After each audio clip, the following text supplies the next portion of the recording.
নমস্কাৰ, মেজমেলৰ মজিয়ালে আপোনাক জনাইছোঁ আন্তৰিক আদৰণি। প্ৰিয় দৰ্শক, এইবাৰ সদ্য সমাপ্ত নিৰ্বাচনত অসমত গোটেই অসমত শদিয়াৰ পৰা ধুবুৰীলৈকে তিনি গগৈৰ ভূমিকা আছিল অত্যন্ত গুৰুত্বপূৰ্ণ। এই তিনি গগৈ আন কোনো নহয়, আপোনালোক সকলোৱে জানে যে অখিল গগৈ, লুৰিণজ্যোতি গগৈ আৰু গৌৰৱ গগৈ। ইতিমধ্যে আপোনালোকে অখিল গগৈৰ মেজমেলত আপোনালোকে দেখিলে অখিল গগৈয়ে যিটো নিৰ্বাচন পৰৱৰ্তী বিশ্লেষণ আপোনালোকৰ সন্মুখত উপস্থাপন কৰিলে। আৰু আজি আমি মেজমেলৰ মজিয়াত পাইছোঁ আন এগৰাকী গগৈ, আপোনালোকৰ পৰিচিত, আপোনালোকৰ উৎকণ্ঠাৰ প্ৰাৰ্থী গৌৰৱ গগৈ। গৌৰৱ গগৈ ডাঙৰীয়া নমস্কাৰ। নমস্কাৰ। গৌৰৱ গগৈ কিছু সময়ৰ আগতে দিল্লীৰ পৰা আহি পাইছেহি। নিৰ্বাচনৰ ভোট গ্ৰহণৰ পাছতেই দলীয় কামত তেখেত দিল্লীলৈ গৈছিল আৰু আজি পুনৰ তেখেত যোৰহাটলৈ ঘূৰি আহিছে প্ৰত্যক্ষভাৱে। আৰু যোৰহাটৰ চামেলি মেমচাহাব বাংলত এয়া আমি লগ পাইছোঁ গৌৰৱ গগৈক। মই প্ৰথমেই আপোনাক সুধিব খুজিছোঁ, এইটো আপোনাৰ তৃতীয় নিৰ্বাচন। বিগত দুটা নিৰ্বাচনত আপুনি আপোনাৰ দেউতাক কাষত পাইছিল। এটা নিৰ্বাচনত আপোনাৰ দেউতা মুখ্যমন্ত্ৰী আছিল আৰু সমষ্টিটো আছিল আপোনালোকৰ পৰিচিত। আপোনাৰ দেউতাও তাৰ পৰা সাংসদ হৈ গৈছে, গতিকে পৰিচিত সমষ্টি। সেই সমষ্টিটো এৰিবলৈ আপুনি মন কৰা নাছিলে। নাম আছিল কলিয়াবৰ, এতিয়া হ'ল কাজিৰঙা। এতিয়া আপুনি আহি গ'ল যোৰহাটলৈ। যোৰহাটত যদিও আপোনালোকৰ ঘৰ আৰু যোৰহাট আপোনাৰ বাবে অন্ততঃ ৰাজনীতিৰ ক্ষেত্ৰ নাছিল, এইবাৰ প্ৰথমবাৰৰ কাৰণে আপুনি যোৰহাটলৈ আহিছে। সমষ্টিত আপুনি যেতিয়া নিৰ্বাচনত প্ৰতিদ্বন্দ্বিতা কৰিলে, আপোনাৰ অভিজ্ঞতাটো কেনেকুৱা? মই ভাবিছোঁ এতিয়ালৈকে যিমানবোৰ লোকসভা নিৰ্বাচন মই ওচৰৰ পৰা দেখা পাইছোঁ, আটাইতকৈ পৃথক হৈছে এইবাৰ যোৰহাট লোকসভা সমষ্টি নিৰ্বাচন। সাধাৰণতে নিৰ্বাচনত এটা দল নিজৰ সংগঠনৰ লগত লৈ, নিজৰ কৰ্মীখিনিৰ লগত লৈ নিৰ্বাচনী প্ৰচাৰত নামি আহে। কিন্তু এবাৰ যোৰহাটৰ ভিতৰত মই দেখা পালোঁ যে ৰাইজ নিজে ওলাই আহিলে। আৰু সেইকাৰণে আপোনালোকে নিশ্চয় দেখিছে যে এইবাৰ নিৰ্বাচনত বিভিন্ন সমষ্টিত ভোটিং পাৰ্চেণ্টেজটো যথেষ্ট আগৰ তুলনাত যিমান বাঢ়িব লাগে বাঢ়া নাই। কিন্তু যোৰহাট লোকসভা সমষ্টিত যদি আপোনালোকে ভোটিং পাৰ্চেণ্টেজটো চায়, যোৱাবাৰ নিৰ্বাচনতকৈ যথেষ্ট এবাৰ বেছি বাঢ়িছে। আৰু সেই বাঢ়া কাৰণটো হৈছে নৱপ্ৰজন্মৰ ভোটৰবোৰ। বাঢ়া কাৰণ হৈছে যে যিমান আমাৰ অসমীয়া মানুহবোৰ বাহিৰত আছিলে, তেওঁলোকে ওলাই আহি ভোট দিছে। বাঢ়া কাৰণটো হৈছে যিমানবোৰ মানুহে আগতে ভোট নিদিয়ে বা কিবা কাৰণত এলাহ কৰে, তেওঁলোকে ওলাই আহি ভোট দিছে। প্ৰায় 79%, ক'ৰবাত 80%, ক'ৰবাত 81%। এই যে পৰিৱেশ, এই পৰিৱেশটো ইয়াৰ পিছত মাত্ৰ মোৰ দলৰ অৰিহণা আছে মই নাভাবোঁ। ৰাইজৰ আশীৰ্বাদ ইয়াত জড়িত হৈ আছে। আৰু এইবাৰ যোৰহাটৰ লোকসভা নিৰ্বাচনী প্ৰচাৰ ৰাইজে নিজে নিজৰ সন্মানৰ কাৰণে আজি নামি আহিছে। কি কি কাৰণত তেওঁলোকৰ সন্মানত আঘাত পৰিছে আমি সেইখিনি কথা নিশ্চয় পাতিম। কিন্তু সেইটো মই নিজে অনুভৱ কৰিছোঁ যে যিমানবোৰ নিৰ্বাচন মই দেখিছোঁ, আটাইতকৈ পৃথক নিৰ্বাচন হৈছে যোৰহাট লোকসভা নিৰ্বাচন। আৰু এইটো আমাৰ কাৰণে পিছত এটা গৱেষণাৰ এটা বিষয় হ'ব যে এই পৰিৱেশটো আমি ভৱিষ্যত কেনেদৰে আমি ধৰি ৰাখিব পাৰোঁ। যিহেতু আটাইতকৈ গুৰুত্বপূৰ্ণ মোৰ কাৰণে আজিৰ তাৰিখত ৰাইজে যিদৰে যি আশা কৰি আজি ভোটদান কৰিলে, সেই আশা বিনিময়ত আমি নিজৰ কৰ্তব্য পালন কৰিব লাগে। ৰাইজৰ ক্ষোভৰ কাৰণবোৰ আপুনি কি বুলি ভাবে? ৰাইজ কিয় ওলাই আহিল হিলদোল ভাঙি? কাক ভোট দিবলৈ আহিল, আপোনাক নে আপোনাৰ প্ৰতিপক্ষ? চাওক, মই আপোনাক ক'লোঁ যে এইটো এটা কথা মই অনুভৱ কৰিব পাৰিছোঁ যে এইটো সন্মানৰ এটা নিৰ্বাচন। এতিয়া সন্মানত কিয় আঘাত পৰিছে তাৰ বিভিন্ন কথা আছে। ক'ৰবাত জাতীয়বাদী সন্মানৰ ওপৰত আঘাত পৰিছে। যিদৰে আজি ৰাজনৈতিক পৰিৱেশত মানুহে দেখিছে যে তেওঁলোকৰ বিশেষকৈ উজনি অসমত যেতিয়া আমি আছোঁ, তেওঁলোকৰ জাতীয়বাদী যি চিন্তাধাৰা ক'ৰবাত নে ক'ৰবাত আজি যি ভূমিকা সমাজৰ ভিতৰত পাব লাগে বা অসমৰ ৰাজনৈতিক পৰিৱেশত যি এটা ভূমিকা পাব লাগে, গুৰুত্ব পাব লাগে, সেই জাতীয়বাদী চিন্তাধাৰা ক'ৰবাত পোৱা নাই। ক'ৰবাত এজন নাগৰিক হিচাপে তেওঁলোকৰ সন্মানত আঘাত পৰিছে যে নাগৰিক হিচাপে তেওঁলোকৰ নিৰ্বাচিত চৰকাৰে নাগৰিকসকলৰ প্ৰতি যি দায়বদ্ধতা থাকিব লাগে, বৰ্তমান চৰকাৰে সেই ধৰণে দায়বদ্ধতা প্ৰকাশ কৰিব পৰা নাই। আৰু নাগৰিকৰ ওপৰত যে অত্যাচাৰ চলাই আছে, ক'ৰবাত নে ক'ৰবাত নাগৰিকসকলৰ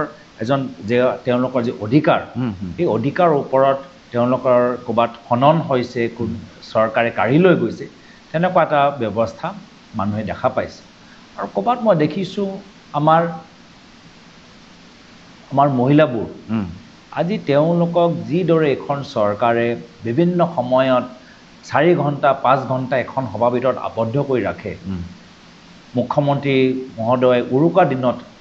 যোৰহাটলৈ আহি মহিলাবোৰৰ নিজৰ ঘৰত যি ব্যৱস্থা বা যিখিনি কাম কাজ কৰিবলগীয়া আছিল সেইখিনি কৰিবলৈ নিদিলে। এই পৰিৱেশটো মহিলাসকলৰ বাবে মাত্ৰ উৰুকা দিনত হোৱা নাই, গোটেই 2 মাহ যে নিৰ্বাচনী পৰিৱেশ চলি থাকিলে,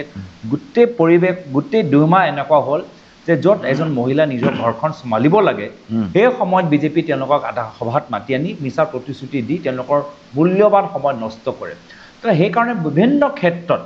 আৰু এজন মানুহে বিশেষকৈ নৱপ্ৰজন্মই তেওঁলোকৰ সন্মান এটা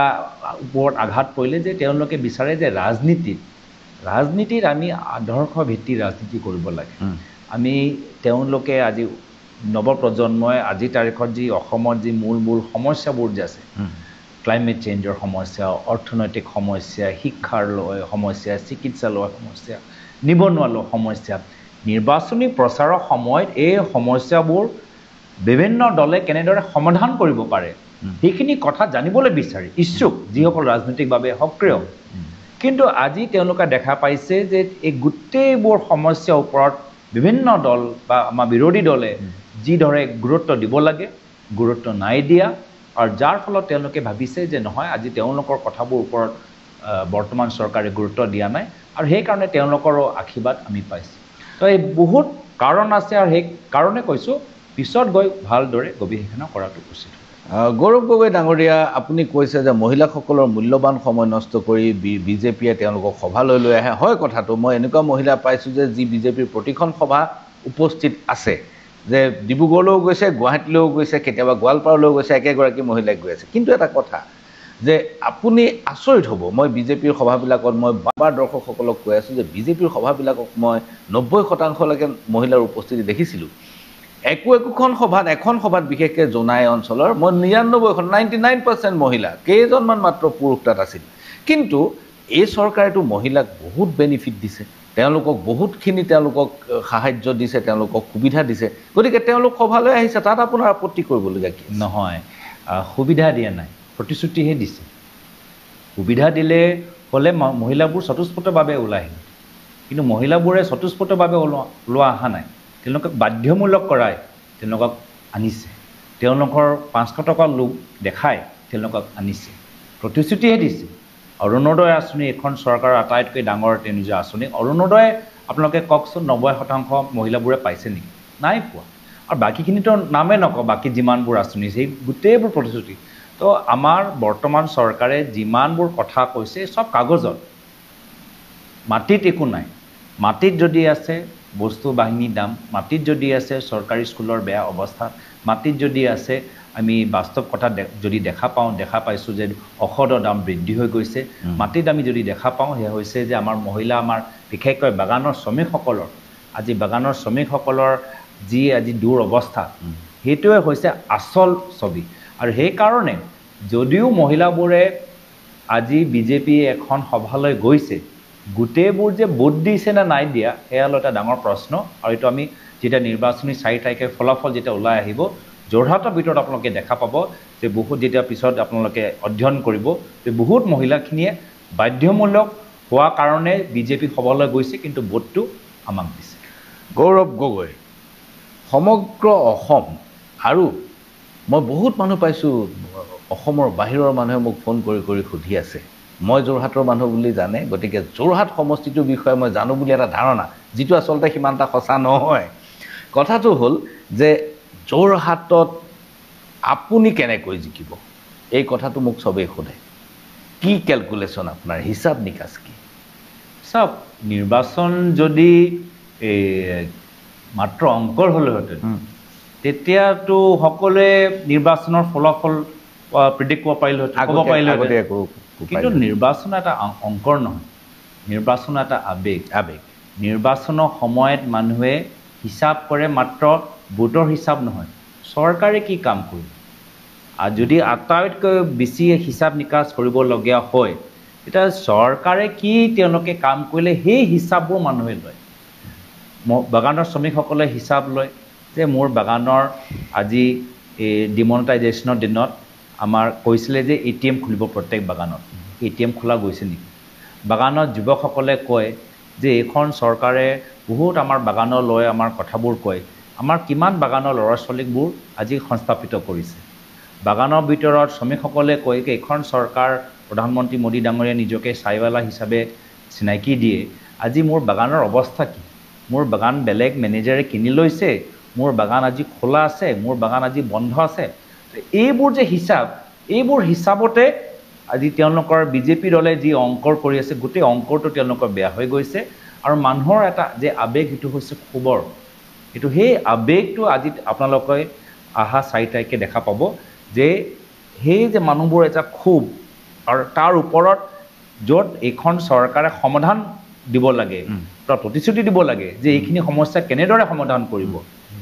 সেইখিনি কৰাতকৈ আজি গৌৰৱ গগৈ নিজৰ খুৰা দীপ গগৈ ডাঙৰীয়া ঘৰলৈ যোৱা নাই আজি গৌৰৱ গগৈ অসমীয়া ছোৱালীৰ লগত বিয়া পাতা নাই আজি গৌৰৱ গগৈ ভালকৈ অসমীয়া ক'ব নোৱাৰে এইখিনি লৈ যে নিজৰ প্ৰচাৰত এইখিনি বিষয়লৈ যে সীমিত হৈ থাকিলে সেইটোৱে তেওঁলোকক পিছত গৈ মই ভাবোঁ বিপদত পেলালে আপুনি এই কথাবিলাক উপস্থাপন কৰিছে যে আপোনাৰ বিৰুদ্ধে যিবোৰ কেম্পেইন হৈছে সেইবিলাক ওলোটা হৈ গ'ল সেইবিলাকে আপোনাক সহায় কৰিলে কিন্তু অন্তিম সময়ত ভোট গ্ৰহণলৈ মাত্ৰ কেইটামান দিন থকা অৱস্থাটো আপোনাৰ একেবাৰে কাষত থকা ৰাণা গোস্বামী গুচি গ'ল আপোনাৰ লগত ছাৰ দৰে লাগি থকা মানস বৰা হঠাৎ টেলিভিশ্যনত খবৰ ওলাল আপুনিও হয়তো গম পোৱা নাছিলে যে তেওঁ লগ এৰিব বুলি কিন্তু টিভিত খবৰ ওলাল মানস বৰাই কংগ্ৰেছ এৰি গুচি গ'ল এনেকুৱা অৱস্থাত আৰু আপুনি যেতিয়া যোৰহাটত নামেহি যেতিয়া কেম্পেইনৰ কাৰণে নামে যোৰহাটত গোটেই সমষ্টিটোত যোৰহাট লোকসভা সমষ্টিত কংগ্ৰেছৰ সাংগঠনিক অৱস্থাটো একেবাৰে চেডেলি ভেডেলি হৈ আছিল আৰু পিছত কিবা কিবি কাৰণত ৰাণা গোস্বামী মানস বৰাৰ দৰে শক্তিশালী নেতায়ো আপোনাক লগ এৰিলে এই ঘটনাটোৱে আপোনাক কেনেধৰণে আপুনি গ্ৰহণ কৰে এই ঘটনাবিলাক চাওক মোৰতো সামূহিকভাৱে চাবলগীয়া আছে সামূহিকভাৱে যদি চাওঁ মোৰ 10% আজি আমাৰ ভোট পাৰ্চেণ্টেজ বাঢ়িছে সামূহিকভাৱে যদি চাওঁ আজি বহুতে কৈছে যে আজি যদি কোনো নাই মই আজি গৌৰৱ গগৈ হৈ মই প্ৰচাৰ চলাবলৈ যাম সাধাৰণ ব্যক্তি যিজনে কংগ্ৰেছৰ দলৰ সদস্যও নহয় তেওঁলোকে আমাৰ হৈ প্ৰচাৰ চলাইছে তো যিয়ে হওক মই সামূহিকভাৱে মোৰ লগত কোন আছে কোন নাই মই দেখা নাই ৰাইজ মোৰ লগত আছে আজি আপুনি নিজৰ প্ৰথম প্ৰশ্নত সুধিলে যে পিতৃহীন হৈ মই আজি নিৰ্বাচনী প্ৰচাৰত প্ৰথমবাৰ হয় পিতৃহীন তথাপিও আজি ৰাইজে মোৰ যোৰহাটৰ ৰাইজ যিদৰে মোৰ অভিভাৱকৰ ভূমিকা গ্ৰহণ কৰি নিজে আজি প্ৰচাৰ চলাইছে মোৰ লগত যোগাযোগে কৰা নাই এতিয়া বহুতে আহি মোক কৈছে আপোনাক আমি মই ডুবাইত চাকৰি কৰোঁ মই ডুবাই পৰা আহিছোঁ আপোনাৰ ভোট দিবৰ কাৰণে মই আজি বেংগলোৰত আহিছোঁ মই বেংগলোৰৰ পৰা আহিছোঁ মই আজি 3 দিন মই নিজে বাইক চলাই মই আহিছোঁ বহুত ল'ৰা ছোৱালী কৈছে আমি ৰাজনৈতিকভাৱে কোনো দলৰ লগত নাই কিন্তু আপোনাক চাই আমি ওলাই আহিছোঁ তো মই ৰাইজৰ পৰা ইমান মৰম পাইছোঁ মই যেতিয়া ৰাইজৰ পৰা ইমান মৰম পাইছোঁ এজন দুজন ব্যক্তি মৰম যদি মই হেৰাইছোঁ মোৰ কাৰণেতো মই যদি হিচাপ কৰোঁ মই যিমান মই হেৰাইছোঁ তাতকৈ বহুত বেছি মই পাইছোঁ এইখিনিতে লৈছোঁ ক্ষণিক সময়ৰ বাণিজ্যিক বিৰতি চাই থাকক গৌৰৱ গগৈৰ লগত আমাৰ মেজমেল বিৰতিৰ পাছত পুনৰ ঘূৰি আহিছোঁ মেজমেলৰ মজিয়ালৈ আৰু মেজমেলত আজি উপস্থিত যোৰহাট লোকসভা সমষ্টিৰ জাতীয় কংগ্ৰেছৰ প্ৰাৰ্থী আৰু কংগ্ৰেছ ৱৰ্কিং কমিটিৰ সদস্য গৌৰৱ গগৈ ডাঙৰীয়া আপুনি ইয়াৰ পূৰ্বে বিৰতিৰ পূৰ্বে কৈছে যে যিমান হেৰুৱালে তাতকৈ বেছি আপুনি পাইছে ৰাণা গোস্বামী যাওক মানস বৰা যাওক আপুনি কোট আনকোট থোৰেই কেয়াৰ কৰিছে কোট আনকোট কিন্তু কথাটো হ'ল যে আপুনি খুব কনফিডেণ্ট হৈ আছে যে আপুনি 4 জুনত ফলাফল হৈ আছে যে আপুনি 4 জুনত ফলাফল আপোনাৰ পক্ষে যাব বিপৰীত পক্ষত বিজেপিও খুব কনফিডেণ্ট হৈ আছে ডাক্তৰ ৰণোজ পেগু শিক্ষামন্ত্ৰী মই সিদিনা সাক্ষাৎকাৰ লৈছিলোঁ তেওঁ কৈছে 2 লাখ ভোটত গৌৰৱ গগৈ হাৰিব অখিল গগৈয়ে কৈছে যে কাৰো কথা বিশ্বাস নকৰিব এইবোৰ আন্দাজত কৈ আছে গৌৰৱ গগৈ জিকিব মানুহৰ মাজত এটা বিভ্ৰান্তি আপুনি মোক ফহিয়াই বুজাই দিয়ক যে আপুনি কি হিচাপত জিকিব। চাওক মই আকৌ কৈছোঁ, মই অংকৰত মই যাবলৈ বিচৰা নাই। কোনোবাই যদি কৈছে 2 লাখ ব্যৱধানৰ পৰা আমাৰ পৰাজয় হ'ব, কিছুমানে কৈছে 2 লাখ ব্যৱধানৰ পৰা আমাৰ বিজয় হ'ব বা আমি জয়লাভ কৰিম, মই তাত সোমাবলৈ বিচৰা নাই। মই আপোনাক আগতেও কৈছোঁ যে এই নিৰ্বাচনী প্ৰচাৰত ৰাইজে নিজে প্ৰচাৰত নামিছে। আমি ৰাইজৰ শক্তি জানিব লাগে। আপুনি ৰাজনৈতিকভাৱে সক্ৰিয়, মই এজন ৰাজনৈতিক দলৰ সদস্য। অসমৰ ৰাইজৰ মনত কি চলি আছে, কিয় আমি বেলেগ সমষ্টিৰ তুলনাত যোৰহাটত আমি ভোট পাৰ্চেণ্টেজ আমি বেছি দেখা পাওঁ, কিয় আজি নিজে ল'ৰা ছোৱালীবোৰ আজি মোৰ নিৰ্বাচনী প্ৰচাৰত তেওঁলোকক নিৰ্দেশ নিদিয়াকৈ আজি তেওঁলোকে নিজে গোট বনাই ক'ৰবাত ঘৰলৈ গৈ বিভিন্ন ঘৰত গৈ প্ৰচাৰ চলাইছে, ক'ৰবাত নিজে গান ওলাইছে। আজি কিয়নো ডিজিটেল মিডিয়াম যোগেদি আমি ইমান মানুহৰ ওচৰত যাবলৈ আমি সক্ষম হ'লোঁ। তো এইখিনি কথা বেছি গুৰুত্বপূৰ্ণ। কি কাৰণত আজি ৰাইজ আমাৰ ওচৰত আহিছে। নহ'লে আপোনালোকৰ কোৱা দৰে আজিতো অংকৰ যদি চাই, যোৱা নিৰ্বাচনৰ যদি অংকৰ চাই, যোৱা উপনিৰ্বাচনৰ অংকৰ যদি চাই, যদি আমাৰ লগত আজি তাৰিখত সংগঠনৰ কি স্থিতি যদি সেইফালে চাই, তেতিয়াতো ইমান কষ্টই কৰিব লগা নাছিলে বিজেপি দল, কিন্তু কষ্ট কৰিবলৈ হ'ল। তেওঁ এইটো কথা মানিব লাগিব। মই ভাবোঁ আজি সেইটো কথা মোৰ কাৰণে বেছি গুৰুত্বপূৰ্ণ যে এই গোটেই নিৰ্বাচনী প্ৰচাৰৰ সময়ত ৰাইজে মোক কোনকেইটা কথা ক'লে। মই খুব ভাল পালোঁ যে আজিৰ তাৰিখত ৰাইজে, বিশেষকৈ যোৰহাট লোকসভা সমষ্টিৰ ৰাইজে প্ৰকৃতিৰ ওপৰত খুব জোৰ দিছে। আজি আমাৰ ডিমৌ নদীৰ কি অৱস্থা, আমাৰ যোৰহাটৰ বুগদৈ নদীৰ কি অৱস্থা, সকলোৱে এই কথাবোৰ লৈ মোৰ লগত আলাপ আলোচনা কৰিছে। ভৱিষ্যত যেতিয়া আমাৰ চৰকাৰ যেতিয়া আহিব বা আমি এটা দায়িত্ব যেতিয়া পাম, এইখিনি বিষয়লৈ আমি কি কৰিম। এতিয়া বহুতে আমাক কৈছে যে আজি আমাৰ এই টেট যিমান শিক্ষক আছে,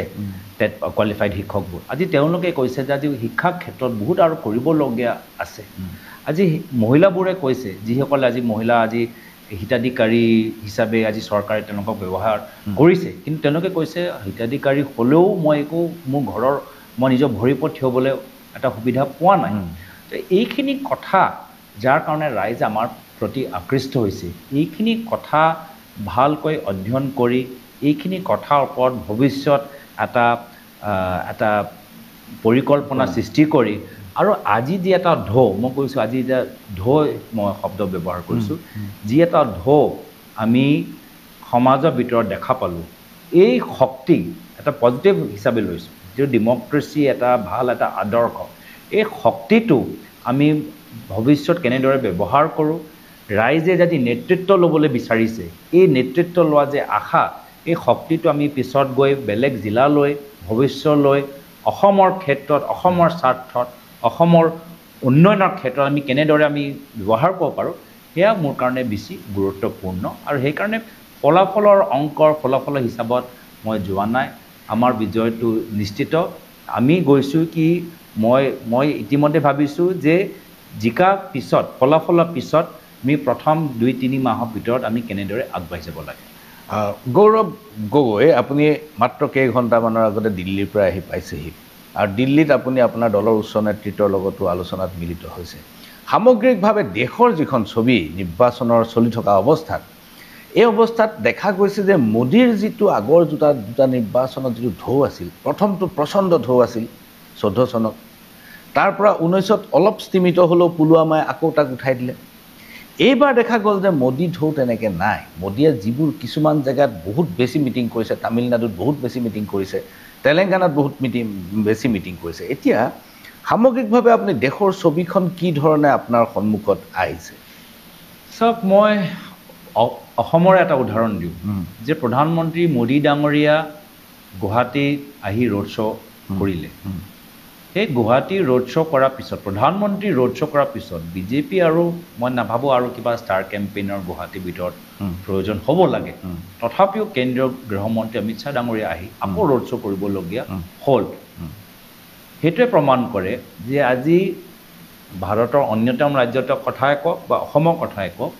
প্ৰধানমন্ত্ৰী মোদীৰ প্ৰতি ৰাইজৰ যি চিন্তা, তাত যথেষ্ট তাত সলনি হৈছে। আৰু মই ভাবোঁ তাৰ মূল কাৰণেই হৈছে যে এইবাৰ প্ৰধানমন্ত্ৰী মোদী ডাঙৰীয়া এই 2024 চনৰ নিৰ্বাচনী প্ৰচাৰত খুব নেগেটিভ তেওঁ কেম্পেইনিং চলাইছে তেওঁ ভাৰতৰ ভৱিষ্যলৈ তেওঁলোকৰ একো কেম্পেইনিং তেওঁলোকে প্ৰচাৰ চলোৱা নাই বা তেনেকুৱা এটা কেম্পেইন তেওঁলোকে কৰা নাই ভাৰতৰ আজি তাৰিখত আমাৰ ইনইকুৱালিটি যিদৰে বাঢ়ি গৈছে ইনইকুৱালিটি কেনেদৰে কমিব নিবনুৱা সমস্যা সমাধান কৰিবলৈ তেওঁ নতুন কি কৰিব আজি উত্তৰ পূৰ্বাঞ্চলৰ ক্ষেত্ৰত যে আমাৰ জাতীয় এটা চেতনা আছে সেই চেতনা তেওঁলোকে কেনেদৰে পূৰণ কৰিব তেওঁ ভৱিষ্যৰ কথা কোৱাতকৈ তেওঁ আৰু অহা 5 বছৰ কি কৰিব তাৰ বিপৰীতে হিন্দু মুছলমান কৈ থাকিলে পণ্ডিত নেহৰু কৈ থাকিলে গান্ধী পৰিবাৰ কৈ থাকিলে মানুহবোৰে কৈছে যোৱা 10 বছৰৰ পৰা আমি একেখিনিয়ে কথা শুনি আছোঁ আমি কিমান দিনলৈকে আমি পণ্ডিত নেহৰু কিমান দিনলৈকে গান্ধী পৰিবাৰক আমি দুখ দি থাকিম আপোনাৰতো কিবা দায়িত্ব আছে আপুনিতো কিবা এটা কৰিবলগীয়া আছে তেতিয়া সেই কাৰণে মই ভাবিছোঁ যে আজি ৰাইজে তেখেতৰ মই নিজে অবাক যে তেওঁলোকৰ প্ৰতি ৰাইজৰ ইমান মোহভংগ হৈছে মই ভাবা নাছিলোঁ আৰু সেই কাৰণে আপোনালোকে জানে যে যোগেন্দ্ৰ যাদৱ দৰে এজন মানে গৱেষকে কৈছে যে খুব মানে সলনি হ'ব পাৰে আৰু মই ভাবিছোঁ কিছুমান ৰাজ্যত ৰাজনৈতিক পৰিস্থিতি সলনি হৈ গৈছে এতিয়া মহাৰাষ্ট্ৰত আগতে এটাহে শিৱসেনা আছিল এটাহে এনচিপি আছিল এতিয়া দুটা শিৱসেনা হৈ গ'ল দুটা এনচিপি হৈ গ'ল এতিয়া প্ৰথমবাৰ বাবে আমি মহাৰাষ্ট্ৰত আমি ক'ব নোৱাৰিম কি কোনটো এনচিপি কিমান ভোট পাব যিহেতু এনচিপি দুটা ভাগ শিৱসেনাই দুটা ভাগ তো এনচিপি তেওঁলোকে এটা ভাগে গোটেই ভোটটো পাব নে এনচিপি দলৰ ভোটটো ভাগকৈ হ'ব বা শিৱসেনা ভোটটো দুটা ভাগে পাব নে উদ্ধৱ ঠাকৰে শিৱসেনাই বেছি পাব কোনো ক'ব নোৱাৰে বিহাৰৰ মুখ্যমন্ত্ৰী নীতিশ কুমাৰ কেতিয়াবা UPA লগত কেতিয়াবা NDA লগত কেতিয়াবা UPA লগত কেতিয়াবা NDA লগত তো সেইকাৰণে বিহাৰতো এতিয়া ৰাইজে সেই পৰিৱেশ লৈ কিমান আজি অসন্তুষ্ট আমি ভোটৰ দিনতে আমি গম পাম ৰিজাল্টটো গম পাম আৰু দক্ষিণ ভাৰতত কংগ্ৰেছ দলৰ উত্থান হৈছে কৰ্ণাটকত উত্থান হৈছে তেলেংগানাত উত্থান হৈছে কেৰেলাত উত্থান হৈছে তামিলনাডুত কিবা কাৰণত বিজেপি সোমাবই পৰা নাই প্ৰধানমন্ত্ৰী যদিও যথেষ্ট তেওঁ গৈছে সময় দিছে কিন্তু তামিল মানুহৰ যে এটা জাতীয় চেতনা তেওঁলোকে তাত সোমাব পৰা নাই তাত হিন্দুত্ব তেওঁলোকৰ বিজেপি হিন্দুত্ব মিলাব পৰা নাই তো সেইকাৰণে বিজেপি আগতে 400 কিবা এটা অংকৰ কৈ আজিকালি সেইখিনি কথা ক'বলৈ বাদ দিছে মই ভাবোঁ যে সেইকাৰণে আজিৰ তাৰিখত তেওঁলোকৰ অৱস্থা যথেষ্ট বেয়া দক্ষিণতো তেওঁলোকে নাই কিন্তু তেলেংগানাত আপুনি যিটো কৈছে তেলেংগানাত আপোনাৰ চৰকাৰ হ'ল ভাল মেজৰিটিয়ে পালে ভাল নাম্বাৰ পাইছে কিন্তু তেলেংগানাত এইবাৰ বিজেপিয়ে নাম্বাৰ আনিব 6-7টা চিটত কিন্তু জিকিব মই নাভাবোঁ আপুনি ক'ব পাৰে এতিয়া বিজেপি কথা শুনিলে এতিয়াতো তামিলনাডুতো পাব কেৰেলাতো পাব তামিলনাডু মই ধৰা নাই তামিলনাডু কেৰেলা মই ধৰা নাই মই বিজেপিৰ কথাই কৈছোঁ বিজেপি ক'ব আমি তামিলনাডু কেৰেলা তেলেংগানা চবতে ক'ব আজি অৱস্থা নহয় আনকি জম্মু কাশ্মীৰৰ ভিতৰত লাডাখৰ ভিতৰতো আমি যিখিনি আমি যদি অলপ আগতে ইলেকশ্যনবোৰ হৈ গৈছে আমি যদি চাওঁ তাতে তেওঁলোকৰ অৱস্থা বেয়া ৰাজস্থানত তাততো অলপ দিন আগতে বিজেপি নিজৰ চৰকাৰ গঠন কৰিলে ৰাজস্থানত আটাইতকৈ বিজেপি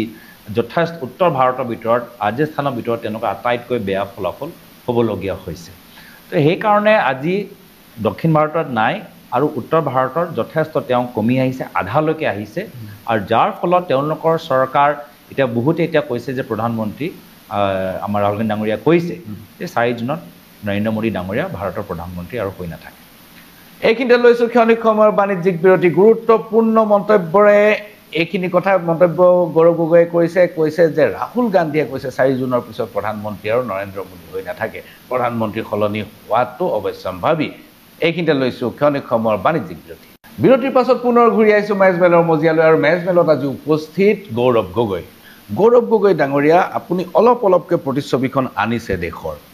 যোগেন্দ্ৰ যাদৱৰ কথা আপুনি উল্লেখ কৰিছিলে যোগেন্দ্ৰ যাদৱে খুব স্পষ্টভাৱে এটা কথা কৈছে যে কৰ্ণাটকা বিহাৰ মহাৰাষ্ট্ৰ আৰু পশ্চিমবংগ এই 4খন ৰাজ্যৰ নিৰ্বাচনী ফলাফলে কিন্তু গোটেই প্ৰতিচ্ছবিখন সলনি কৰিব দ্বিতীয়তে ৰাহুল গান্ধীয়ে এটা কথা ক'লে যে 4 জুনৰ পিছত যিকোনো কাৰণতে মোদী আৰু প্ৰধানমন্ত্ৰী হৈ নাথাকে এই দুয়োটা অংক কি ধৰণৰ কেলকুলেশ্যন কি ধৰণৰ ৰাহুল গান্ধীয়ে কি ধৰণে ভাবি পেলাই কৈছে কথাটো চাওক যদি আপোনাৰ সুবিধা হয় দুইজনক পাবলৈ আশা কৰোঁ সুবিধা হয় তেওঁলোকক সোধাটো আটাইতকৈ ভাল হ'ব তেওঁলোকৰ মুখনৰ পৰা হ'লে লাগে মই তেওঁলোকৰ কথাত ইণ্টাৰপ্ৰিটেশ্যন দিয়া সেইটো মোৰ ব্যক্তিগত চিন্তা আপুনি কি ভাবে 4 জুনৰ পিছত তেওঁলোকৰ মানে তেওঁলোকৰ ওপৰত ইণ্টাৰপ্ৰিটেশ্যন দিয়া মই নাভাবোঁ যে মই উপযুক্ত যোগেন্দ্ৰ যাদৱৰ ওপৰতো মই ক'বলৈ বিচৰা নাই বা ৰাহুল গান্ধী ডাঙৰীয়া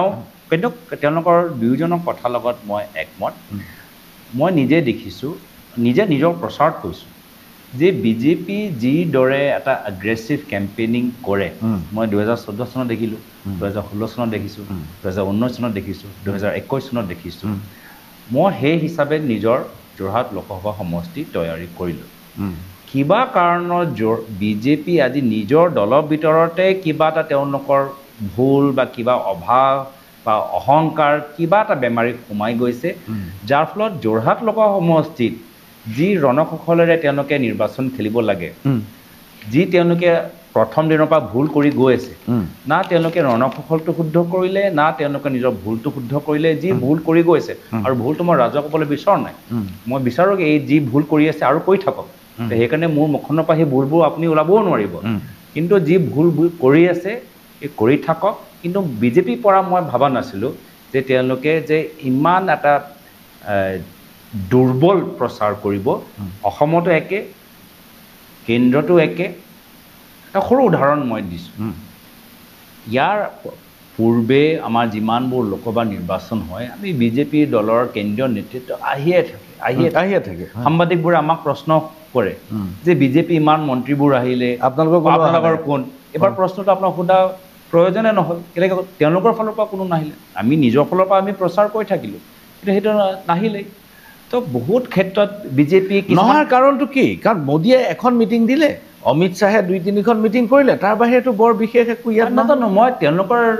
মইতো সেইকাৰণে কৈছোঁ যি বেমাৰী সোমাইছে যদিহে অহংকাৰৰ বেমাৰী যদিও অভাৰ কনফিডেন্সৰ বেমাৰী এই বেমাৰীটো অলপ দিন থাকক মই আমাৰ দলৰ কাৰণে আমাৰ আপুনি এইটো ভাবে নেকি যে 2004 চনৰ অৱস্থালৈ গুচি গৈছে য'ত ৰাষ্ট্ৰীয় স্বয়ংসেৱক সংঘই বিজেপিক বৰ সহায় নকৰিলে যাৰ কাৰণে ভাজপাই চৰকাৰখন বাহিৰ হ'ব লগা হ'ল আৰু মনমোহন সিঙৰ চৰকাৰ মই 2004 চনৰ লগত মই তুলনা কৰিবলৈ বিচৰা নাই কিন্তু বিজেপিৰ ভিতৰত কিছুমান অসুবিধা আছে কিছুমান সমস্যাবোৰ আছে যি সমস্যা আমি দেখা পোৱা নাই যাৰ কাৰণত বিজেপি প্ৰচাৰ যিমান জোৰদাৰ হ'ব লাগে হোৱা নাই যিমান সক্ৰিয় হ'ব লাগে হোৱা নাই যিমান ইফেক্টিভ হ'ব লাগে হোৱা নাই আৰু তেওঁলোকে কিছুমান এটা যি ভাল পৰামৰ্শ গ্ৰাউণ্ডৰ পৰা ল'ব লাগিছিল বা তেওঁলোকৰ কাণত পৰিব লাগিছিল তেওঁলোকৰ কাণত পৰা নাই আৰু যাৰ ফলত আজি তেওঁলোকৰ আজি বিপদত আজি পৰিছে আৰু আমাৰ কাৰণে ভাল কিন্তু নিশ্চয় এই নিৰ্বাচনৰ ভিতৰত আমি বিজেপি দলৰ ভিতৰতো কিছুমান কিবা এটা ডাঙৰ এটা কি মই ক'ব নোৱাৰোঁ কিন্তু ডাঙৰ এটা কাৰণ বিজেপিৰ ভিতৰত আছে যাৰ ফলত আজি তেওঁলোকৰ প্ৰচাৰৰ ওপৰত প্ৰভাৱ তেওঁলোক মুকলিকে ওলাই আহিব পৰা নাই মুকলিকে কওক বা কোঅৰ্ডিনেশ্যন নাই মই যদি এটা শব্দত ব্যৱহাৰ কৰিবলৈ বিচাৰোঁ তেওঁলোকৰ না কোঅৰ্ডিনেশ্যন দেখিছোঁ আৰু তেওঁলোকৰ না আগ্ৰেশ্যন দেখিছোঁ আগ্ৰেশ্যনটো মানে যদি আপোনালোকে এটা ভাল টাৰ্গেট কৰি এগ্ৰেছিভ হয় তেতিয়া সেই এগ্ৰেশ্যনৰ কাম আছে খালি এনে আৰু লুজ টক কৰিলে পাতল কথা ক'লে তুলঙা মন্তব্য দিলে সেইটো এগ্ৰেশ্যন নহয় সেইটো তেওঁলোকৰ বিপক্ষেহে যায় আৰু যি আমি উজনি অসমত বা অসমৰ প্ৰচাৰত আমি দেখা পালোঁ সেই যেতিয়া এগ্ৰেশ্যনটো একদম মানে ফ'কাছড হৈ থাকে তেতিয়া এগ্ৰেশ্যনৰ লাভ আছে এনে কিবা এটা লুজ টক কৰিলে কিবা এটা কথা ক'লে সেইটো এগ্ৰেশ্যন নহয় তো সেইকাৰণে মই দেখিছোঁ তেওঁলোকৰ আজি পিছত নিজে ইণ্ট্ৰস্পেক্ট কৰিব লাগিব কি আজি তেওঁলোকৰ কি কাৰণত আজি তেওঁলোকে নিজৰ মাজত কোঅৰ্ডিনেশ্যন কৰিব নোৱাৰিলে গৌৰৱ গগৈ ডাঙৰীয়া আপোনাৰ লগত মই অলপ মত পাৰ্থক্য হৈছে আপুনি কৈছে তেওঁলোকে আগ্ৰাসী হোৱা নাই আগ্ৰাসী হৈছে যদিও ফ'কাছ নহয় অথবা লুজ টক কৰি তেওঁলোকে কেম্পেইনটো কৰি চলাই আছে তেওঁলোকৰ মাজত সমন্বয় নাই কিন্তু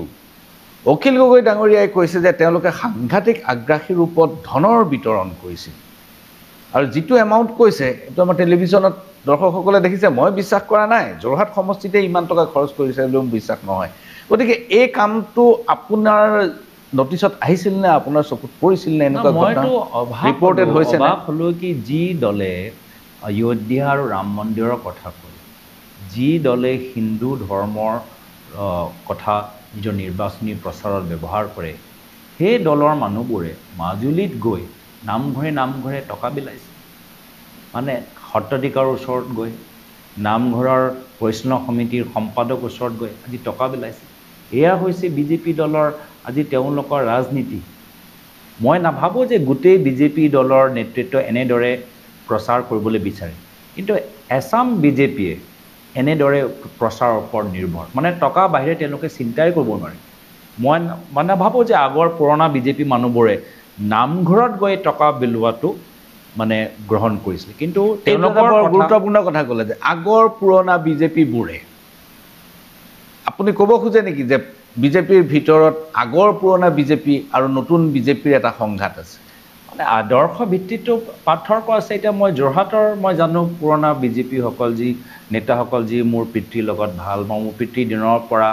বিজেপি কৰি আহিছে তেওঁলোকৰ কথা পাতোঁতে আপুনি গম পায় যে তেওঁলোকে কট্টৰ বিজেপি দলৰ যিকোনো অৱস্থা হওক ভাল হওক দুৰ্বল হওক তেওঁলোকে বিজেপিৰ লগত থাকিব বিজেপি আদৰ্শ লৈ আজি তেওঁলোকে একদম শেষ পৰ্যায়লৈকে যাবলগীয়া মানে পাৰে কিন্তু আজিৰ তাৰিখত আদৰ্শ থকা মানুহবোৰ নেতৃত্বত আছে নে সুবিধা থকা মানুহবোৰ নেতৃত্বত আছে যিহেতু তেওঁলোকে কাইলৈ গৈ যদি বিজেপি চৰকাৰ নাথাকে বিজেপিৰ লগত থাকিব নে নাথাকে সেয়া লৈ মোৰ এটা মনত এটা প্ৰশ্ন আছে গতিকে তেওঁলোকে আকৌ কিবা প্ৰলোভনত বা তেওঁলোকৰ কিবা ফাইল আছে কিবা কেছ আছে কিবা ইনকুৱাৰী আছে ইনকুৱাৰীৰ পৰা নিজকে বচাবলৈ আকৌ তেওঁলোকে জাপ মাৰিব পাৰে তো সেইকাৰণে মই ভাবোঁ পুৰণা বিজেপিসকল যদিও তেখেতৰ ৰাজনৈতিক চিন্তাধাৰাৰ লগত মই একমত নহয় কিন্তু তেওঁলোকে এটা আদৰ্শ ভিত্তিৰ ৰাজনীতি কৰে তাৰ কাৰণে মই তেওঁলোকক সন্মান কৰোঁ ৰাজনৈতিকভাৱে সন্মান কৰোঁ আৰু আজিৰ তাৰিখত যিসকলে নেতৃত্ব লৈছে যথেষ্ট মানে আকাশ পাতালৰ মানে পাৰ্থক্য আছে সেইটো মই অনুভৱ কৰোঁ ৰাজেন গোহাঁয়ে দ্বিতীয় পৰ্যায়ৰ ভোট গ্ৰহণৰ দিনা ভোট দি উঠি টেলিভিছনৰ সন্মুখত ক'লে যে যোৰহাটত পুৰণা বিজেপি চবেই কংগ্ৰেছক ভোট দিছে আপুনি কথাটো শুনিছেনে চাওক মই শুনিছোঁ মই তেওঁ সেই কথাটো মই শুনা নাই বেলেগ কথাবোৰ মই শুনি পাইছোঁ কিন্তু কথাটো হ'ল যে তেওঁ সেই কথাবোৰ কোৱাৰ পিছত দলৰ ফালৰ পৰা যি ধৰণৰ প্ৰতিক্ৰিয়া কিছু মন্ত্ৰীসকলে দিলে সেইটো সঁচাকৈ দুৰ্ভাগ্যজনক কথা আমাৰ কংগ্ৰেছ দলৰ ভিতৰতো যদি আমাৰ কোনোবা এজন জ্যেষ্ঠই এনেকুৱা কিবা এটা মন্তব্য যদি দিলেহেঁতেন যি মন্তব্য আমি ভাল পোৱা নাই আমি গ্ৰহণ কৰা নাই তথাপিও আমি এজন জ্যেষ্ঠৰ প্ৰতি আমি যি এটা সন্মান দেখাব লাগে আমি নিজৰ কথাত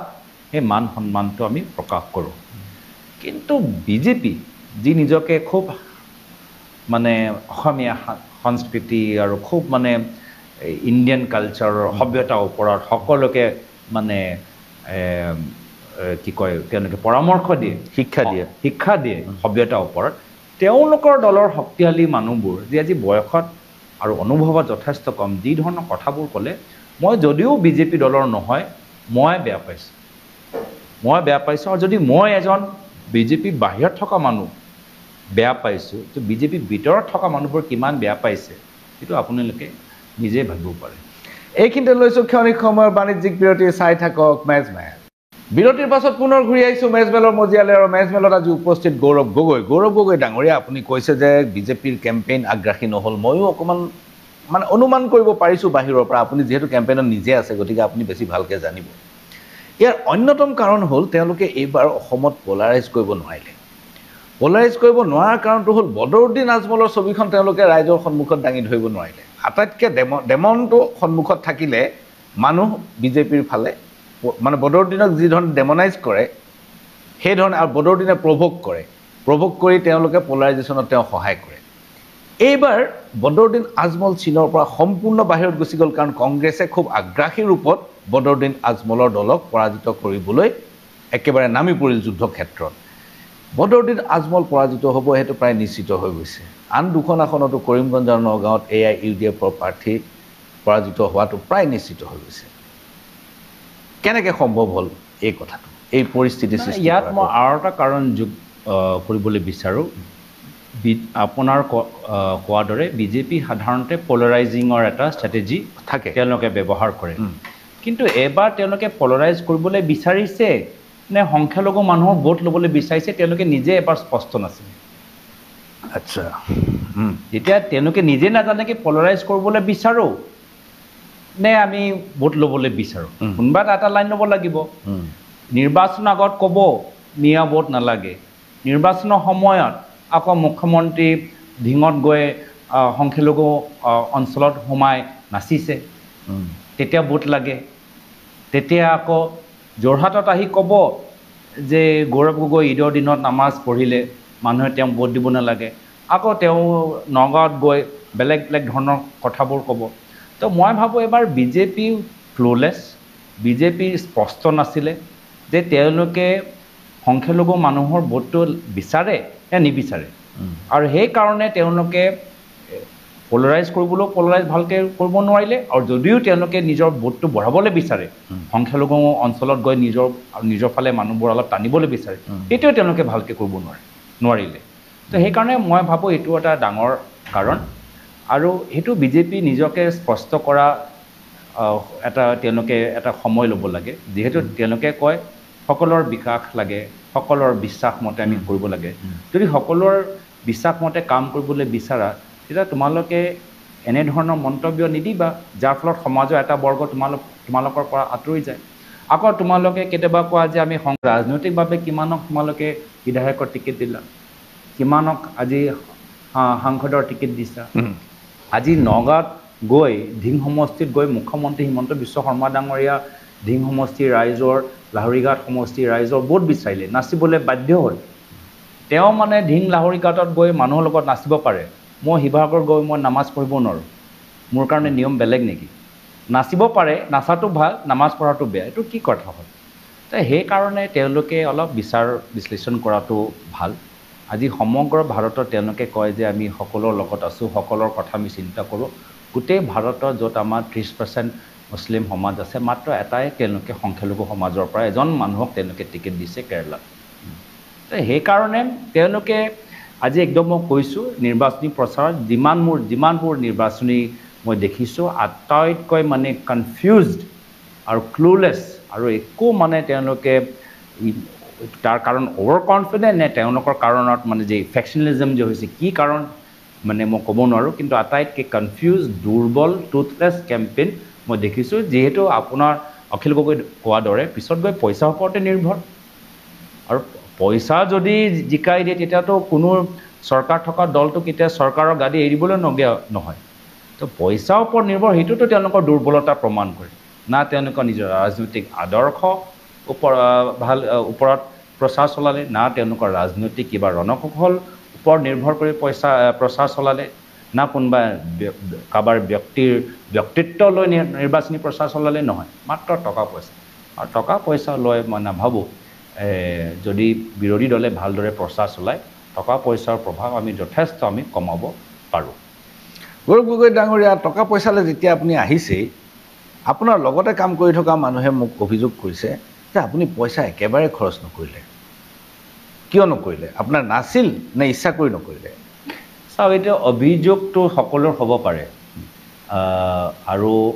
কিছুমান অভিযোগৰ ভিতৰত যুক্তি থাকিব পাৰে কিছুমান যুক্তিহীন কথা হ'ব পাৰে মই ভাবোঁ যে আমাৰ ওচৰত যিমান আমাৰ সামৰ্থ্য আছে আমি যিমান আমি পাৰোঁ যিমান আমাৰ ক্ষমতা আছে আমি দলে যেতিয়া আমাক এটা দায়িত্ব দিছে যে যোৰহাট লোকসভা সমষ্টিত গৈ কংগ্ৰেছ দলটো শক্তিশালী কৰা তো সেই দায়িত্বৰ প্ৰতি মই অন্যায় নকৰোঁ অসমীয়া ৰাইজে যি আশীৰ্বাদ মোক দিছে যোৰহাটৰ ৰাইজ যি স্বতঃস্ফূৰ্তভাৱে ওলাই আহিছে মোৰ সাংসদ হোৱাটো বিচাৰে তেওঁলোকৰ আশা বিনিময়ত মই অন্যায় নকৰোঁ মোৰ কৰ্মীখিনি আজি য'ত কৰ্মীৰ লগত থকা নেতাবোৰে আমাৰ পৰা আঁতৰি গৈ নিজৰ সুবিধাৰ কাৰণে বিজেপি লৈ গুচি গৈছে কিন্তু কৰ্মীখিনি থাকি গৈছে কৰ্মীখিনি আজি নিষ্ঠাৰে কাম কৰি গৈ আছে মই কৰ্মীৰ প্ৰতিও মই অন্যায় কৰিব নোৱাৰোঁ মই নিজৰ পিতৃ প্ৰয়াত তৰুণ গগৈদেৱৰ পৰা যি শিকিছোঁ যে কেনেদৰে আমি এটা নিৰ্বাচনী প্ৰচাৰ চলাব লাগে বা আমি কেনেদৰে ৰাইজৰ মাজত থাকিব লাগে মই তেখেতৰ শিক্ষাৰ প্ৰতি অন্যায় কৰিব নোৱাৰোঁ আৰু সেইকাৰণে যিমান মোৰ গাত জোৰ আছে গোটেই জোৰ লগাই মই নিৰ্বাচনী প্ৰচাৰত নামিছোঁ গৌৰৱ গগৈ ডাঙৰীয়া, এইবাৰ আপোনালোকে একেলগে প্ৰচাৰ চলালে, লুৰিণজ্যোতি গগৈ, অখিল গগৈ আৰু গৌৰৱ গগৈ, আৰু এই যিটো ট্ৰায়, এই যুটিটো অসমত ইমূৰৰ পৰা সিমূৰলৈকে যথেষ্ট জনপ্ৰিয় হ'ল। মই যদিও আপোনাৰ লগত প্ৰচাৰত সিমান বেছি যাব পৰা নাছিলোঁ, কিন্তু লুৰিণজ্যোতি গগৈ আৰু অখিল গগৈৰ প্ৰচাৰ মই দেখিছোঁ। আপুনি এইফালে যোৰহাটত ব্যস্ত থাকিল। তেওঁলোকৰ লগত কাম কৰাৰ অভিজ্ঞতাটো আপোনাৰ কেনেকুৱা? কাৰণ তেওঁলোক পৃথক পৃথক আদৰ্শৰ ভিত্তি কৰি ৰাজনীতি কৰা মানুহ, আৰু দুয়োটা দলেই জন্মলগ্নৰ পৰাই, মানে লুৰিণজ্যোতি গগৈৰ ৰাজনৈতিক জীৱনৰ জন্মলগ্ন, অখিল গগৈ ৰাজনৈতিক জীৱনৰ জন্মলগ্নৰ পৰাই কংগ্ৰেছৰ বিৰোধী শিবিৰ বুলি তেওঁলোক প্ৰতিষ্ঠাত। এনেকুৱা দুজন ব্যক্তিৰ লগত কাম কৰি আপুনি কেনেকুৱা পালে? মোৰতো ৰিগ্ৰেট, আমি আগতে নকৰিলোঁ। আচ্ছা, মোৰতো ৰিগ্ৰেট। মই যেতিয়া দেখিছোঁ আমাৰ লোকৰ মাজত ইমান কেমেষ্ট্ৰি আছে, ইমান কোঅৰ্ডিনেশ্যন আছে, আমাৰ কৰ্মীখিনি একলগ হৈছে, মোৰতো এটাহে ৰিগ্ৰেট যে আমি যোৱা বিধানসভাত মই যেতিয়া কৈছিলোঁ যে আমি তিনিজনে যদি একগোট হৈ যাওঁ, আমি সেই সময়ত যদি নোৱাৰিলোঁ, মোৰতো এতিয়াও সেই কথাটো লৈ মই দুখিত যে সেই সময়ত আমি একত্ৰিত নহ'লোঁ। আৰু ন' ডাউট ক'ব লাগিব যে আমাৰ বিৰোধী অক্ষম মঞ্চ আমি ইমান, যদিও আজিৰ পৰা 2 বছৰ আগতে আমি গঠন কৰিলোঁ, আজিলৈকে নিৰ্বাচনী প্ৰচাৰত আমি ধৰি ৰাখিব পাৰিলোঁ। আপুনি জানে যে বৰপেটাত আমাৰ মনোৰঞ্জন তালুকদাৰ ডাঙৰীয়া উঠিলে, তথাপিও তাত কংগ্ৰেছ আৰু CPM মাজত প্ৰতিদ্বন্দ্বিতা হ'লেও আমি যোৰহাটত আমি সকলোৱে এক, ডিব্ৰুগড়ত আমি সকলোৱে, বৰপেটা এৰি বাকী সকলো ঠাইত আমাৰ বিৰোধী অক্ষম মঞ্চ আমি একগোট হৈ যে আমি প্ৰচাৰ চলালোঁ। আজি শিলচৰত TMCয়ে কেণ্ডিডেট দিলে, কিন্তু আমি যোৰহাট, ডিব্ৰুগড় বাকী ঠাইত আমি কামখিনি কৰিছোঁ। আম আদমি ডিব্ৰুগড়ত দিছে, কিন্তু আমি বেলেগ সমষ্টিত কৰিছোঁ। তো আমি যে বিৰোধী অক্ষম মঞ্চ বিভিন্ন দলৰ লগতো আমি এই নিৰ্বাচনী প্ৰচাৰ, যদিও আমি ক'ৰবাত সমষ্টি নিজে নিজৰ প্ৰাৰ্থী আমি আগবঢ়াইছোঁ, তথাপিও আমি বেলেগ সমষ্টিত আমি ধৰি ৰাখিব পাৰিলোঁ। সেইটো আমাৰ কাৰণে এটা ডাঙৰ শিক্ষা, আৰু সেইটো লৈ আমি ভৱিষ্যত আমি ইয়াত আৰু নিজকে আৰু কেনেদৰে শুদ্ধ কৰিব পাৰোঁ তাৰ ওপৰত আমাক আলোচনা কৰাটো প্ৰয়োজন আছে। 4টা পৰ্যায় হৈ গ'ল, 3টা পৰ্যায় বাকী। এই 3টা পৰ্যায়ত কম সংখ্যক আসন আছে, 300+ আসন ইতিমধ্যে হৈ গৈছে। এতিয়া অৰবিন্দ কেজৰিৱালক কাৰাগাৰৰ পৰা মুক্তি দিয়াৰ পিছত এইকেইখন আসনত কি ধৰণে প্ৰভাৱ হ'ব পাৰে বিৰোধীৰ? চাওক, ৰাইজে দেখিছে অৰবিন্দ কেজৰিৱালক BJPয়ে জেললৈ পঠাই দিলে। ঝাৰখণ্ডৰ প্ৰাক্তন মুখ্যমন্ত্ৰী হেমন্ত সোৰেন ডাঙৰীয়াক জেললৈ পঠাই দিলে। কিন্তু কৰ্ণাটকৰ যিজন সাংসদ, যিজনে মহিলাৰ ওপৰত কিমান নিৰ্যাতন কৰিলে, প্ৰজ্বল ৰেভান্না, যাৰ হৈ প্ৰধানমন্ত্ৰী নৰেন্দ্ৰ মোদী ডাঙৰীয়াই নিজে প্ৰচাৰ কৰিবলৈ গ'ল, সেইজন মানুহ আজি জেলত পঠাব পৰা নাই। উত্তৰ প্ৰদেশত যি ব্ৰিজভূষণ সিং, যিজনে আজি মহিলা আমাৰ খেলুৱৈসকলৰ ওপৰত নিৰ্যাতন কৰিছে, এইটো অভিযোগ দিল্লী হাইকোৰ্টে নিজে দিছে। তথাপিও সেইজন ব্যক্তি আজি ওপৰত পুলিচৰ কোনো একশ্যন নাই। তাৰ বিপৰীতে তেখেতৰ ল'ৰাই আজি টিকেট পাইছে। আজি অসমৰ বা ভাৰতবৰ্ষৰ মহিলাসকলে দেখি পাইছে যে বেটি বচাও, BJP হটাও। নহ'লে BJP থাকিলে আমাৰ বেটিৰ ওপৰত নিৰ্যাতন হ'ব, মহিলাৰ ওপৰত নিৰ্যাতন হ'ব। আজি গুৱাহাটীৰ ভিতৰত অৰবিন্দ কেজৰিৱালক BJPয়ে জেললৈ পঠাই দিলে। ঝাৰখণ্ডৰ প্ৰাক্তন মুখ্যমন্ত্ৰী হেমন্ত সোৰেন ডাঙৰীয়াক জেললৈ পঠাই দিলে। কিন্তু কৰ্ণাটকৰ যিজন সাংসদ, যিজনে মহিলাৰ ওপৰত কিমান নিৰ্যাতন কৰিলে, প্ৰজ্বল ৰেভান্না,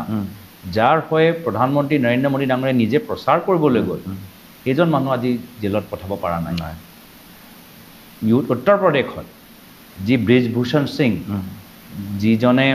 আজি মহিলা আমাৰ খেলুৱৈসকলৰ ওপৰত নিৰ্যাতন কৰিছে, এইটো অভিযোগ দিল্লী হাইকোৰ্টে নিজে দিছে। তথাপিও সেইজন ব্যক্তি আজি ওপৰত পুলিচৰ কোনো একশ্যন নাই। তাৰ বিপৰীতে তেখেতৰ ল'ৰাই আজি টিকেট পাইছে। আজি অসমৰ বা ভাৰতবৰ্ষৰ মহিলাসকলে দেখি পাইছে যে বেটি বচাও, BJP হটাও। নহ'লে BJP থাকিলে আমাৰ বেটিৰ ওপৰত নিৰ্যাতন হ'ব, মহিলাৰ ওপৰত নিৰ্যাতন হ'ব। আজি গুৱাহাটীৰ ভিতৰত অমিত শ্বাহ ডাঙৰীয়া ৰোড শ্ব' পিছত এজন মন্ত্ৰীয়ে কেনেদৰে এজন মহিলাক আবদ্ধ কৰি কান্ধত তেওঁক ঠেলি দিছে, আমি সকলোৱে দেখা পাইছোঁ। আৰু সেইজনৰ ওপৰতো আজি তাৰিখত একো একশ্যন হোৱা নাই তো সেইকাৰণে মই ভাবোঁ যে আজি বহুতে এইখিনি কথা চাই আছে যে কেনেদৰে আজি নিৰ্বাচনী আয়োগে আজি মল্লিকাৰ্জুন খাৰ্গে ডাঙৰীয়া এটা চিঠি ইণ্ডিয়া এলায়েন্সৰ ৰাজনৈতিক দলৰ নেতৃত্বক প্ৰদান কৰিলে সেই চিঠিলৈ নিৰ্বাচনী আয়োগৰ পৰা কঠোৰ এটা চিঠি আমি পালোঁ কিন্তু আমি যেতিয়া সমষ্টি পুনৰ নিৰ্ধাৰণৰ ক্ষেত্ৰত আমি বাৰম্বাৰ নিৰ্বাচনী আয়োগৰ ওচৰত গৈছিলোঁ সেইটো যিদৰে আমাৰ লগত কথা পাতিব লাগিছিলে সেই সময়ত নাপাতিলে তো বহুত ক্ষেত্ৰত মই ভাবোঁ ৰাইজে এবাৰ ঠিক বুজিছে যে এইবাৰ নিৰ্বাচন আটাইতকৈ পৃথক ইয়াৰ পূৰ্বে যিমানবোৰ লোকসভা নিৰ্বাচন হৈছে বিধানসভা নিৰ্বাচন হৈছে উন্নয়ন বা কিবা এটা ৰাজনৈতিক বিষয়ৰ ওপৰত সেই নিৰ্বাচনী ভূমিকাটোত সেই নিৰ্বাচনৰ ভিতৰত মূল ভূমিকা গ্ৰহণ কৰিছে কিন্তু এইবাৰ গণতন্ত্ৰ ৰক্ষা কৰা বাক স্বাধীনতা ৰক্ষা কৰা লোকতন্ত্ৰ ৰক্ষা কৰা এইটোৱে আটাইতকৈ গুৰুত্বপূৰ্ণ বিষয় এই নিৰ্বাচন ভাৰতৰ জনসাধাৰণে সৰ্বসাধাৰণ মানুহে লোকতন্ত্ৰৰ এই মাহাত্ম্যটো বুজিছে বুলি আপোনাৰ ধাৰণা হয়নে নিশ্চয় কিন্তু সকলোৱে দেখা পাইছে এজন ছাত্ৰই দেখা পাইছে যে মই ফেচবুকত কিবা কবিতা লিখিলে মোক জেললৈ পঠাই দিয়ে এজন সমাজসেৱকে দেখিছে যে মই যদি মাইনিং ওপৰত গৱেষণা কৰোঁ মই জেললৈ গৈছোঁ এজন সাংবাদিকে দেখিছে যে যদি মই টানকৈ অলপ মই প্ৰশ্ন কৰোঁ তেতিয়া মোক সেই দলৰ কৰ্মীখিনি মোক পিটি দিয়ে এজন পাষ্টাৰে দেখিছে যে যদি মই